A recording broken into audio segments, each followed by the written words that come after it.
This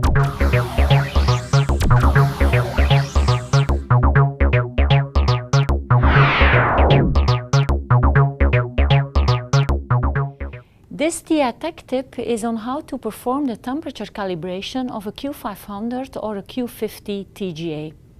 In order to temperature calibrate the TGA, you need to analyze a high purity magnetic standard for its Curie point temperature. First, select Calibrate Temperature Table from the TGA menu.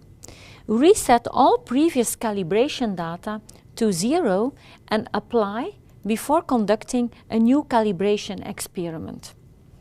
Make sure that the TGA autosampler has been disabled. In Control, Autosampler, click on Enable Autosampler in order to disable it. In the experiment summary, enter the requested sample info, pen information number, and data file name. In the Procedure tab, create a method to equilibrate the furnace to about 100 degrees below the literature Curie temperature of the material. Heat the material at the same heating rate that you will be using in your subsequent experiments to a temperature about 100 degrees above its Curie temperature. Make sure that as a post-test conditions, you choose furnace closed as method end conditions, since the magnet will be positioned under the furnace. Click on the Note tab to enter and verify the information, and finally apply to save the parameters for this run. Tear now a clean TGA sample pen.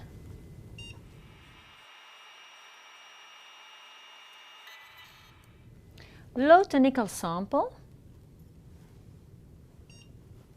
and make sure that it's lying parallel with the back of the cabinet. Select Start to begin the calibration run. Slowly raise the magnet under the furnace. Make sure that it's secured in this position and that it's not touching any of the tubings. Observe the real-time signal display and move the magnet in such a position that a maximum in weight gain is going to be detected. When the experiment is finished, the Curie point is analyzed by opening the file in Universal Analysis.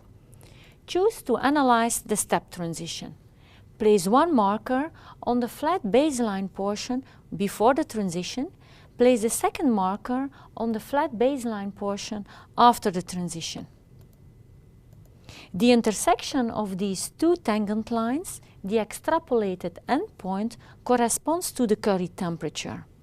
Note, if the EGA furnace is used instead of the standard furnace, a weight increase is detected instead of a weight loss. Use the same calculation procedure to determine its extrapolated end set. Now access again the temperature table. Type in the measured value as observed Curie temperature. Type in the theoretical value as correct Curie temperature. Apply these changes. From now on, the instrument will apply this temperature correction to the collected data. Please note that this temperature calibration depends upon the position of the thermocouple and the type of purge gas and its flow rate, so keep these parameters fixed. If required, up to 5 Curie temperature standards can be measured and analyzed simultaneously.